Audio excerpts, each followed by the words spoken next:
I didn't always admire Pope Francis. That's how it started. A royal guard, still in full ceremonial uniform, stood before a crowd mourning the Pope's death and said that people were stunned. Some looked away. Others whispered, "Did he just say what I think he said?" And then he said something else. "I came here tonight to tell the truth. You could have cut the tension with a sword.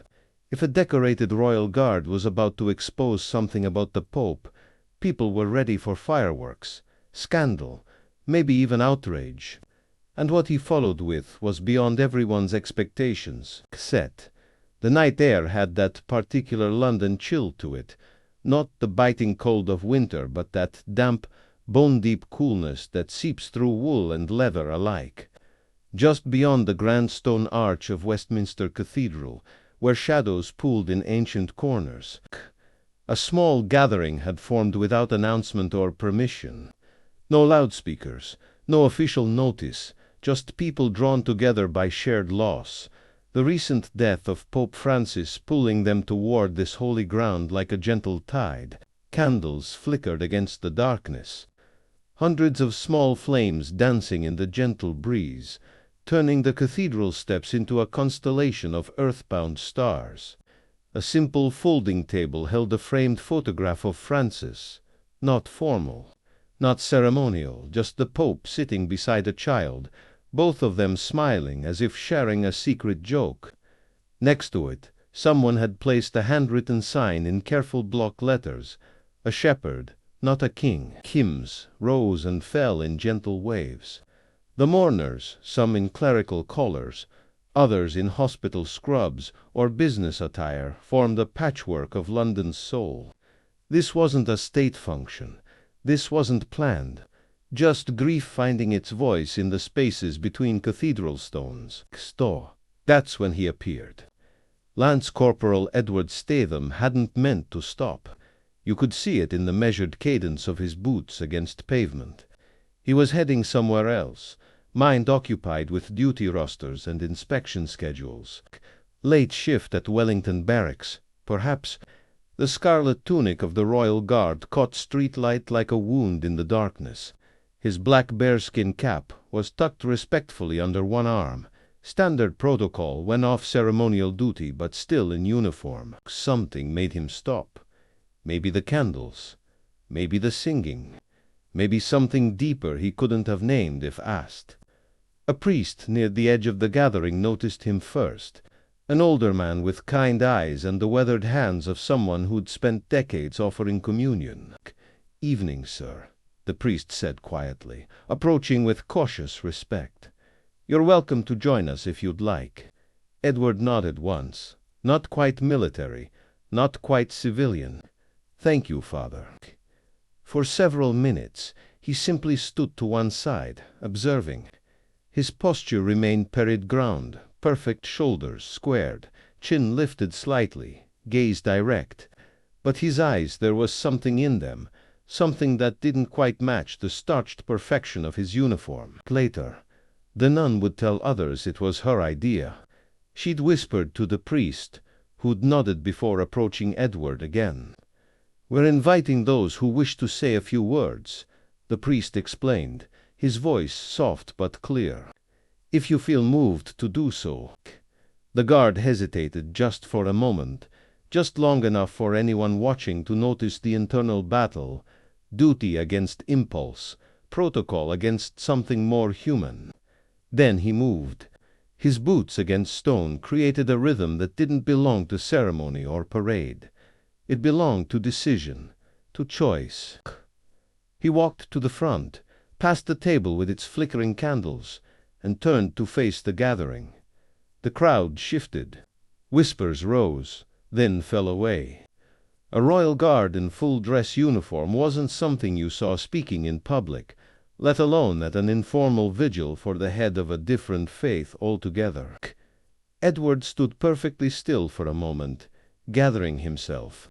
Then, in a voice that carried without seeming to try, "My name is Lance Corporal Edward Statham, Royal Guard, posted at Wellington Barracks. I didn't plan to speak tonight. I was just passing by, coming off duty, and when I saw your candles, I couldn't just walk past." The crowd stilled. Even the children stopped fidgeting. "If you'll permit me," he continued, "I'd like to share something I've never told anyone. Something that's been weighing on me since I heard the news." You could have heard a feather fall in that silence. Edward looked down at his gloved hands, then back up, his gaze steady now. "But before I say what I've come to say, I need to be honest with all of you. I didn't always admire Pope Francis." The words landed like stones in still water. Several people exchanged glances. A few shifted uncomfortably. One woman near the front looked as if she might stand up and leave. The guard didn't flinch. His voice remained steady, though something in his eyes had softened. "I know that might sound terrible, especially here, especially now. But if I'm going to speak tonight, I want to do it honestly, not from some rehearsed script, not from someone else's words." His hands, perfectly steady when aiming a rifle or standing at attention for hours, showed the slightest tremor as he clasped them behind his back. When I first heard of him, I didn't trust it. Any of it. The headlines about the shoes, the apartment he refused to move into, the humility. His lips quirked in a tired half-smile. "Where I come from, in my world, we judge men not by what they say, but by how they stand, how they carry themselves, what they do when no one's looking." He paused, his gaze sweeping across the gathering. And I thought he was too soft, too gentle to be taken seriously, too forgiving to lead, too simple to command the kind of respect his position demanded. Someone coughed. A priest shifted his weight from one foot to the other, but no one interrupted. I remember seeing some tabloid headline once, something about him refusing a bulletproof car, about how he still wore those same black shoes he'd had forever. And I remember saying to one of my mates, "That man won't last a year. He doesn't understand how the game is played." A few nervous chuckles rippled through the crowd, mostly from younger faces who recognized that peculiar bitter cynicism. "But here's what I didn't understand then," Edward continued, his voice dropping slightly, drawing them in. He wasn't playing the game, and that was precisely the point. The tension in the gathering eased slightly. This wasn't going to be scandal. This was confession. I started noticing things. Not the headlines, not the photo ops, but the gaps between them. The things that never made the evening news. Prison visits, letters to strangers, phone calls to families who'd lost someone. He let the words settle like dust motes in cathedral light. I'd spent my whole career believing dignity came from uniform, from posture, from protocol. He gestured subtly to his scarlet tunic. "But Francis, he showed me that real dignity comes from presence, from showing up when no one expects you to, from taking off the crown and walking beside the people who need you most." His voice softened further, and I realized I was wrong about him, about what power really looks like, about what actually matters. The night seemed to draw in closer around them all, not threatening, more like a blanket being pulled tighter for comfort. I didn't come here planning to speak, but I've carried this too long. For just a moment, his eyes glistened in the candlelight. "So if you're still with me, I'll tell you what changed." "It was a few years back," Edward began, his voice taking on the cadence of a man retrieving a memory long stored away. "I was on leave, nothing fancy, just a long weekend in Rome with a mate from the Paras. Typical soldier's holiday.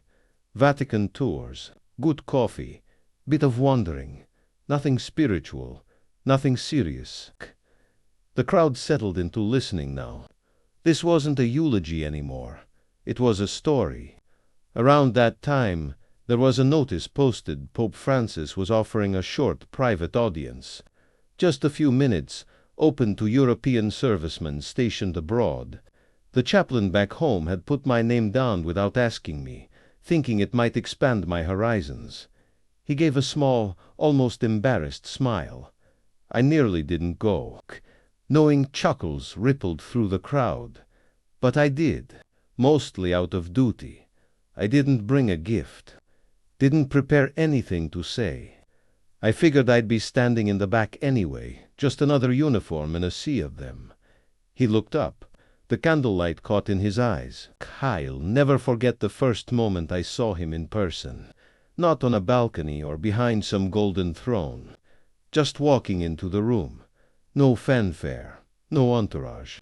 Just a man in plain white robes and those famously worn-out shoes. Edward's voice softened.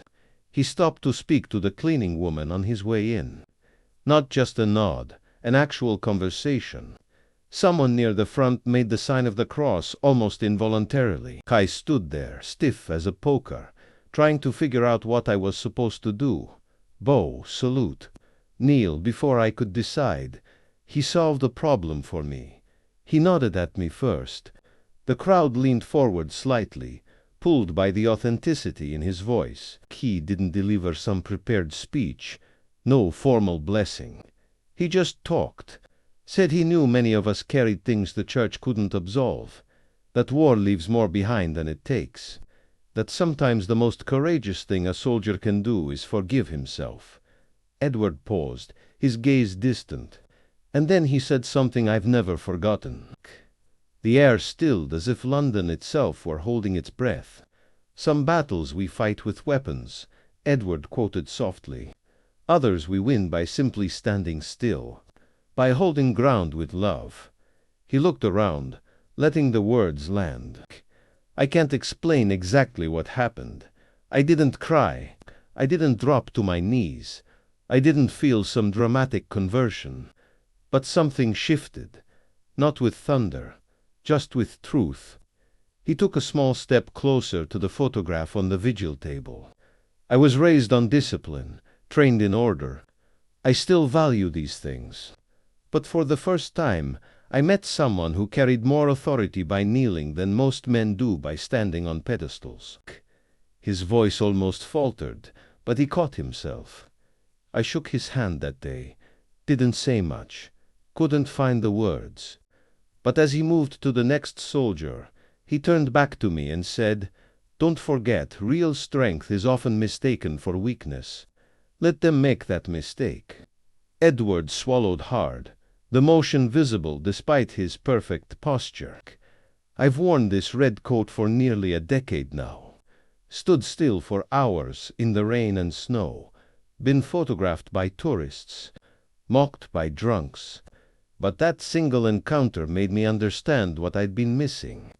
He looked around the gathering, faces soft now in the gentle light. I came home from that trip different. Not dramatically. Not visibly. Just shifted. But I didn't tell anyone. Not my fellow guards. Not my commanding officer. Not even my family. A thin smile crossed his face. I suppose I was afraid they'd say I'd gone soft. The smile faded, replaced by something more resolute. Bah, I hadn't. I just discovered a different kind of strength, and I wasn't ready to admit that until tonight. I tried to forget it, Edward continued, his voice stronger now, but more vulnerable somehow. That meeting, that sentence, that moment. I came back to barracks and fell into the rhythm of duty. Polish parade, perfect posture. The world doesn't pause just because you've had your foundation shaken, especially not when you wear a uniform. The crowd was captivated now. The early skepticism had vanished. This wasn't performance. It was truth, unvarnished and rare. But a few months later, almost accidentally, I got involved with a veterans outreach program. Nothing official, just something I helped with after hours. Thursday evenings in a drafty church hall near Victoria Station. We'd host a dozen or so ex-servicemen each week. Some were sleeping rough. Others were fighting demons you couldn't see. None of them felt like they mattered anymore. His gaze flickered briefly to the elderly nun standing near the front. One gentleman named Reggie, Royal Navy, served in the Falklands. He used to mutter to himself every few minutes, What's the bloody point? Like a mantra or a prayer. Soft laughter, the kind that comes from recognizing truth, moved through the gathering. We didn't offer much. Hot tea, some sandwiches, chairs that didn't wobble too badly. But mostly we listened. That was the currency. Presence. Edward's voice changed subtly, a note of wonder entering it. Then one day, Father Thomas, the parish priest, called me into his office with the strangest expression I'd ever seen. I thought I'd stepped on someone's toes.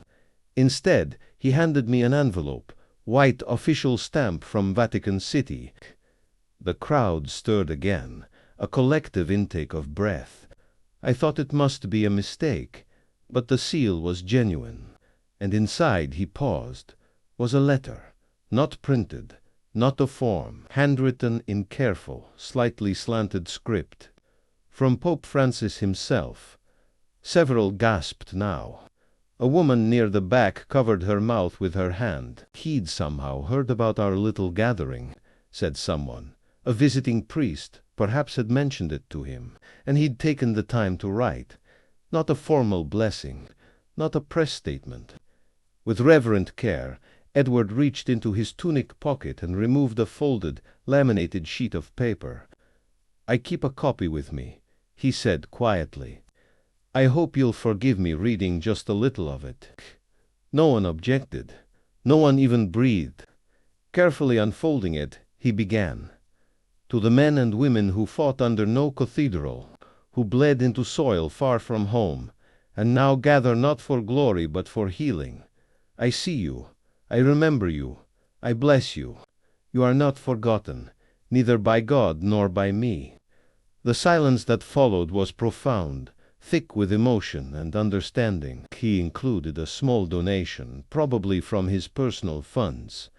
But it wasn't about the money. It was about the recognition, the dignity. Edward's voice warmed with memory. That next week, Reggie stopped saying, "What's the point?" He started asking, "Did you read what the Holy Father wrote to us?" Gentle laughter, the kind, tinged with tears, rose from several corners. And that's when I truly understood. Francis didn't need to intimidate to be powerful. He didn't need armies or palaces or grand gestures. He just needed to notice people. With careful movements, Edward folded the letter and placed it gently on the vigil table beside the framed photograph. "Xinto. Since that day, I've stopped measuring strength by volume or status or medals." He looked out across the candlelit faces. "I've stood guard beside royalty, but that letter that came from a servant, and it moved mountains no royal decree ever could." He shifted his stance slightly, not retreating, just settling. That's when I stopped reading headlines and started watching his heart. "I didn't know he was dying," Edward said, his voice quieter now, but somehow reaching every corner of the gathering. None of us really did. Not until it was already happening. The candlelight wavered in the evening breeze, casting living shadows across his scarlet tunic. The crowd had grown utterly still. They said he was ill, slowing down. There were rumors he might step down, but that wasn't his way, was it? Francis wasn't one for grand exits. He just kept going, visiting the forgotten, speaking to the rejected, blessing those no one else would touch. He paused, the phrase catching in his throat like a splinter. And when the announcement finally came, when the Vatican confirmed he'd passed, I was sitting in the barracks break room with a half-finished cup of tea. Someone had left the television on. Live feed from St. Peter's Square. The bells were tolling their terrible news. His gaze lowered to the stone beneath his polished boots. "In my line of work, we have protocols for everything, especially death. You stand straight. You remain silent. You honor without spectacle. And that's exactly what I did." Right there, in that empty room, I stood up, walked to the middle of the floor, and saluted the screen. No audience, no ceremony, just respect. A woman near the front wiped her eyes with the edge of her sleeve. Others bowed their heads as if reliving that moment with him. I can't explain why I did it. In 15 years of service, I've guarded kings, prime ministers, foreign dignitaries. I've saluted generals who couldn't remember my name if their lives depended on it. But that man on the television, the one in the simple wooden coffin, he earned every inch of that salute. The wind shifted, sending candle flames dancing in silent tribute. I read afterwards that even as Pope, he refused to move into the papal apartments, chose to live in a simple guest house room until the very end, that he declined experimental treatments, saying simply, "If the Lord is calling, who am I to ask him to wait?" A gentle, almost disbelieving smile crossed Edward's face. In my world, we talk constantly about duty, duty to crown, to country, to regiment. But Francis, he understood a different duty, one without ribbons or medals, one that didn't care about cameras or acclaim. His eyes found the photograph on the table again. And yet, somehow, he became the most influential man I barely knew. The gathered mourners were perfectly still now. Even the distant London traffic seemed to have hushed. So I made myself a promise that night. Edward continued. If there was a vigil anywhere near me, official or not, planned or spontaneous, I would be there. Not because I'm Catholic. Not because I'm in uniform. He drew a slow, measured breath, but because I needed to stand at attention one final time for a man who never stood still unless it was beside someone who was broken. Edward Statham took a single step forward, not from pride but from necessity, as if the weight of truth he carried demanded its own space. "When I first began speaking tonight," he said, his voice remarkably steady, "I told you I wanted to be honest, that I hadn't always admired Pope Francis, that something had been weighing on me that I needed to share, and I saw it in your eyes. Some of you were expecting a revelation, a scandal, the shocking truth that always seems to follow powerful men. The silence was complete now. Well, here it is." He scanned the faces before him, open now, expectant, but not with cynicism, with hope. The shocking truth is this: he was exactly who he claimed to be. Several people gasped softly, not from disappointment, but from recognition. No smoke and mirrors, no hidden agenda, no PR team crafting his image. The man who spoke of mercy actually lived it. The Pope who washed prisoners' feet kept doing it long after the cameras lost interest. The Cardinal who wore the same shoes for a decade never traded them for something more befitting his station. A woman near the center pressed her hands against her mouth, tears streaming freely down her face. Someone whispered, "Amen," so quietly it might have been just a breath. "We exist in an age," Edward said, "where power announces itself with noise, where leaders tweak their thoughts before they've finished having them, where apologies are calculated and vulnerability is seen as fatal weakness. But this man, this Pope, chose quiet over spectacle, service over status, truth, gentle, inconvenient, beautiful truth over reputation." With slow, deliberate movements, he removed his white gloves, one finger at a time, not as a statement, but as an offering of authenticity. And I realized that I'd spent my career perfecting buttons and creases, standing still for hours, being seen but never heard. I thought that was enough. He shook his head slightly. But Francis taught me otherwise. He laid the gloves carefully on the table beside the letter and the photograph. He showed me that silence isn't just discipline, it can be devotion. That standing still isn't just following orders, it can mean choosing not to strike back. That humility isn't weakness, it's strength wrapped in grace. Edward drew himself to his full height, not rigid, not performative, but dignified. We salute heads of state. We kneel at tombs of warriors. We honor those who conquered. His hand rose in a perfect salute, not to the photo but to the people gathered in the darkness. Tonight, we remember a shepherd. Tears fell freely now, from the clergy, from the strangers, from a young man in a football jersey holding a candle as if it were something precious. Edward lowered his arm with military precision. That's the truth I needed to share. Not scandal, not secrets. Just this simple fact that our world keeps forgetting that greatness can wear scuffed shoes, that true power needs no throne, and that sometimes the holiest person in any room is the one who speaks least and listens most. The night air carried the mingled scents of candle wax and incense. In the distance, church bells marked the hour. But you don't need to take my word for it, he added, his voice barely above a whisper. Read what he wrote. Remember how he made you feel when you saw him. Think about why you're standing here tonight. He stepped back slowly. The crowd didn't applaud. That would have broken the spell. They simply stood, something sacred having passed between them, until one person began to clap, then another, and another. Edward bowed his head slightly, a gesture of quiet humility, and stepped aside. For a long moment no one spoke. The applause had died as quickly as it had risen, like summer rain that starts and stops without warning. All that remained was the gentle flutter of candle flames and the distant hum of London continuing beyond their small circle of light. Edward moved away from the center, his white gloves still resting on the table. He didn't look back at the photo or the gathering. He simply stood among them now, not separate, not elevated, just a man who had said what needed saying.